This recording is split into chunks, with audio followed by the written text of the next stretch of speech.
Great. Welcome, everyone. My name is Eva Matthews-Lark. I'm here on behalf of the Hog Island Audubon Camp in Maine, a part of the National Audubon Society.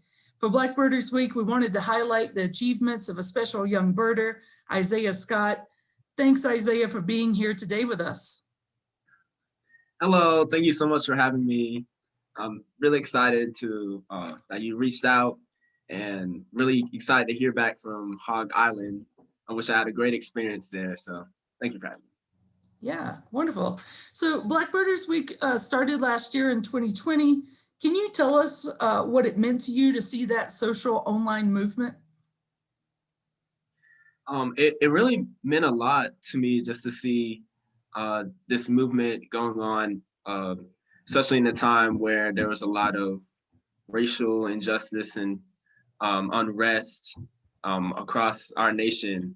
And it just really just created a community where Black birders and people of color can just come together during that hard time, and really just allowed us to just kind of celebrate with ourselves and to really put us in the spotlight. So it was a great movement, and yes. Wonderful. We're really excited to be highlighting some of the things that you're doing this year. But to give a little relation to those folks out there that are wondering why we brought you on, well, you are one of our camp alumni. So back in 2019, you were the recipient of a scholarship from the Georgia Ornithological Society to attend Hog Island's Coastal Maine Bird Studies for Teens Week. How did you find out about this opportunity? So I found out through the Geechee Audubon Society, which is a local Audubon society that I was invited to by the president. Her name is Leslie, and I became an honorary member there. They just recognized me. I was on the Savannah Morning News for Ikes birding hikes, which is just some interpretive bird watching hikes that I do in my community. And so just from there and to joining into Ogeechee Audubon, I just heard about it, and they were really encouraged me to apply for it. And so yes. Great. Well, you know, I really loved your enthusiasm when you were at Hog Island, but I really enjoyed looking at your resume, your application when you were coming because of these Ikes birding hikes. I was like, wow, this young guy is out there leading birding walks in his community. How did you get that started with that? And are you still doing it? So I really started like kind of shortly after I actually got into birding 3 years ago. And I actually got to birding when I took a visit to the Cornell Lab of Ornithology on my brother's college visit. And the place really inspired me, and I just started bird watching from there. So when I returned home and here in Savannah, Georgia, I, started birding, and I just really wanted to share my experience and to share bird watching with others and in my community. So I decided, hey, what if I could lead some bird watching hikes and, invite some people out, and maybe 15 to 20 people, just all ages, and just share my passion. Nice. And are you still leading those hikes in your community now? I've I did one last year. It was a virtual one for COVID, but Yeah. I haven't been doing any recently. But I do plan on doing some in the future, and I will be going to Cornell University this summer, and I'll be attending there in the fall. So I do plan on like maybe putting together a Ikes birding hikes group while I'm up there, and just kind of just expand Ikes birding hikes to wherever I go pretty much. So I do plan on doing some future events. Nice. And congratulations on getting into Cornell. That must be very exciting since your roots of getting into birding started at that very place. Thank you. So for those who follow you on social media, it won't come as any surprise that you have kind of branched out and really started to do a lot more artwork, especially painting birds. Tell us what led you to creating the Rookery Collection, your kind of online art brand. So just kind of alongside with my passion for birds, I've loved painting and drawing, and I love art. And so it really wasn't until last year, due to COVID, we were all quarantining, and and I just started painting birds, and that's what I just kind of did in my free time. And then I started posting pictures of my artwork on Instagram, and then from there, people were just loving it, just saying, "Oh, I really love your watercolor birds." That was like what I was doing. I was doing watercolor birds on these little note cards, and so people loved it. And someone asked, "Hey, are you selling these?" And so then that idea, I was planning to go to a local bird camp here in Savannah called Camp Talon. So I thought, hey, what if I sell some of my bird art to raise money for the camp? And so yeah, I just started doing that, and people requested certain birds, like they kind of ordered it, and I all did this on Instagram, so they just DM me, and so I started raising some money, and then I found out that it was canceled due to COVID. So I was really kind of bummed out. But then I was um, like, people still love my art, and so I'm gonna keep doing this and just see where this goes. And then so yeah, it just became really popular, and a lot of people were saying, "Oh, do you have a website?" And I was like, "No, I'm just on Instagram." But like, that would just be a really good idea to move to a bigger platform, to a website. So my mom, who is kind of like um, my really biggest supporter, pretty much, and she helps me coordinate a lot of things. She um, pretty much helped me set up a website, and so we made our website, the rookerycollection.com, and started uh, selling my artwork there. And then I also expanded from doing watercolor, and I started experimenting with gouache.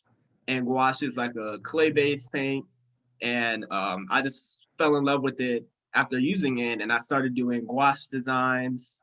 And then I moved on to some other mediums like painting on leather purses and different products. And actually, I partner with a local leather company called the um, Savannah River Boot Company, and I actually partner with the owner, and he actually gives me like leather bags in bulk to paint birds on and sell them in the Rookery Collection. So just really just the business has turned out to be a success, and I really it's been good like collaborating with other companies, and uh, so yes, I really enjoyed it. Well, that's an amazing genesis, and who knows where it's going to go. I'm certainly excited to be following you. For those out there listening, so you can follow him on Instagram at the Rookery Collection to see the artwork, or go to the rookerycollection.com is your website. Wow, that's really wonderful. So we're going to mix things up, and now we're going to do some rapid fire questions. So I'm going to ask you some quick ones, kind of back to back. First thing that comes to mind. All right, so here we go. Favorite place to go birding? Pinckney Island, Hilton Head is near Hilton Head, South Carolina. Best bird you've ever seen? Best bird, I would say snail in Lake Apopka, Florida. That was really probably the rarest bird I've seen. bird that you want to see the most right now? Oh, right now. It's a tough one. Um,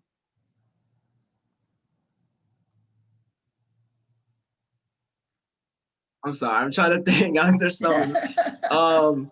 Well, I am going to California in June, so I really want to see the California quail. So I look forward to seeing that bird. So. Great. Well, you already answered my next one, which was going to be, what's your next birding trip? But it sounds like you're going Yeah. to California soon. Yes. What's been your favorite bird to paint? The painted bunting, and it's kind of funny because it has painted, and then I love painted buntings. But I just really like painted because there's just the beautiful colors. There's like it has like a greenish yellow and kind of purple and that really bright red belly that it has. And yeah, just I enjoy painting that bird. Well, I think I know the answer based on your shirt, but is it Guillemots or Puffins? Which one's better? I like puffins, of course. Yes.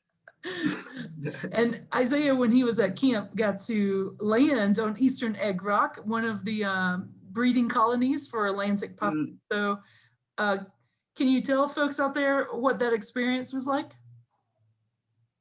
Yeah, so it was probably like my best experience bird watching, and I I did think it was kind of a little scary getting onto the actual island, how we had to like transport us on the rowboats from that like the main boats to get to the island, and but it was very adventurous. I've never done anything like that, but the island was just so stunning and pristine. There was seabirds, terns everywhere, and it was a little tricky, like maneuvering through the rocks on the island because there was tern nests everywhere and there were eggs pretty much everywhere on the ground.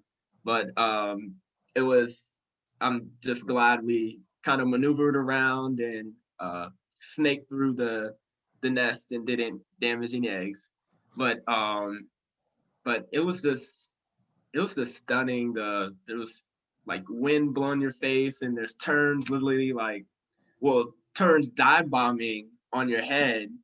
And I probably got dive bombed probably like 5 times, and so I made sure to wear my hat, of course, so it didn't hurt as much, but it was kind of like a little like kind of tap sort of, and but that was a really fun experience, and but I really just enjoyed seeing the puffins returning, and how we went and sat in the blinds, and I saw puffins. They carried like tons of fish in their beaks, and I really thought it was so neat how they can just carry that many fish, and they just flew into their nest to feed their chicks, and that was a very like adorable moment just to see them uh, just flying, and uh, very cute birds. So, but You yeah, the whole yeah. have you painted a puffin yet? Is that in your collection? I have not, and I definitely will in the future, and I might actually do it soon, just because you said it. So I might pick one. So, yeah. Nice. Well, let us know when you get it painted. We'd love to share it out there on social media. So we're going to switch gears here. I want to talk about your activism. I know you've been involved with Bird Names for Birds, and highlighting that. Can you tell people a little bit about what that is and why you've been involved? So I saw one of Bird Names for Birds post about changing honorific bird names, and this was about sometime last year, and I didn't really think about it, but just pretty much it was I think it was when they successfully changed the name of McCowan's longspur to thickbill longspur. And so that really just like caught my attention about honorific names. And I didn't really like realize about or really notice like who these people were that had these names. So I started just doing research, and I just had like a strong opinion that I feel like, birds, they shouldn't have to carry names of people, and they should have names that describe them well, or their natural beauty or their behavior, such as the red-winged blackbird. That's a really perfect name because it's literally describes it so well with the red wing, and it's a blackbird. So I just really think that, yeah, birds just have names that really represent their beauty. And I um at the time, I think I reached out to another young blackbirder. His name is George Perry, and he also was interested in changing honorific names.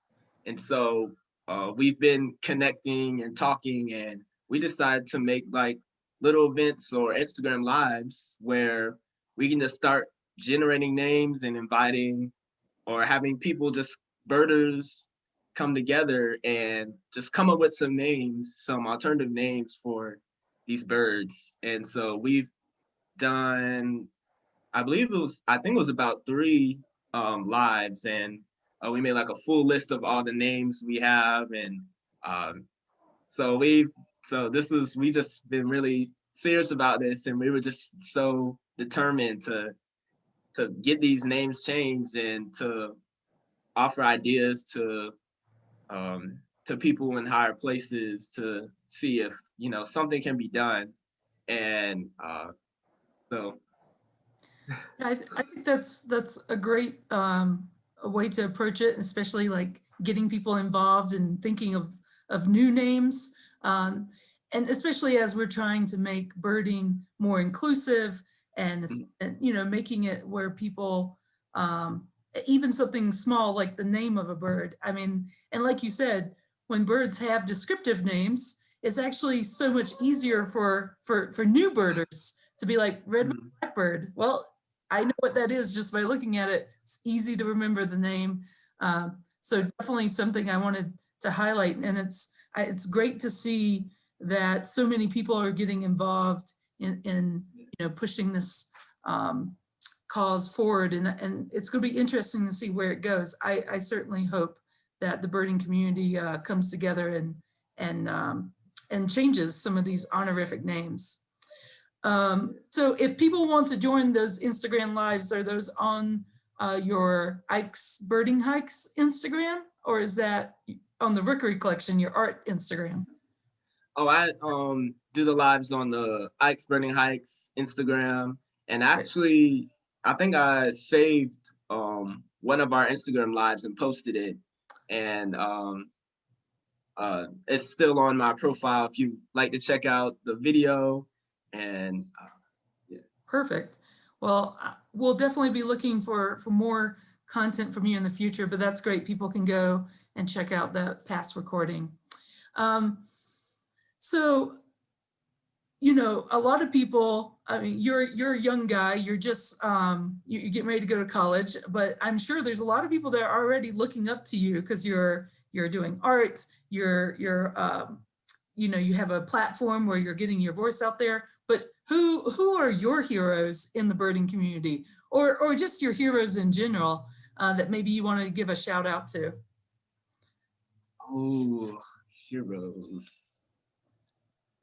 I was really inspired by Dr. Drew Lanham, and I'd only known about him, I believe it was 2 years ago, and I saw a video on YouTube about how to bird while black, and just kind of like giving tips on pretty much um, how to be a black birder and not, wear um, like dark clothing when you're birding, or just different things that uh, um, that can really just, kind of uh, something that can help us out in like a video where we can all where Blackbirds can just relate to so much. And so I just really thought that he was amazing, and I always wanted to meet him. And I was so honored last month to be on a webinar with him. It was with the Georgia Audubon, and it was about Blackbird art. And so he shared some amazing, just beautiful poetry. And I need to get his book, Sparrow's Envy. I need to order that. And I just love his work so much. And he has really inspired me to just to really uh, just to continue bird watching and to further enjoy nature. And just kind of when I first got into birding, I didn't really like see any like representation of myself out there at first. And it was kind of I just mainly saw just pretty much white men or people that didn't look like me. And it's just, and I think it's very important that, you know, uh, that representation is just very important to really encourage and to really for young people to really see themselves doing what they love. And so he was really like kind of my first representation, and I was very inspired by him. Yeah, we're so fortunate at Hog Island that Dr. Drew Lanham, he comes out to Hog Island as an instructor for us. This year, he's a virtual instructor for us. We're gonna have to get Drew and you, Isaiah, on the island at the same time because that would be a nice way to both of you to come back. But as a former Hog Island camper, you're always going to be part of our Hog Island family. We hope that we do get you back on the island one day. And we're so glad that you could take the time to talk to us today, talk about birding, birds, and be a part of Blackbirders Week. I want to wish you good luck in the future at your time at Cornell. And for those out there watching, don't forget to follow Isaiah on Instagram at Ikes Birding Hikes and at the Rookery Collection. And also check out his website, therookerycollection.com, where you can purchase his artwork.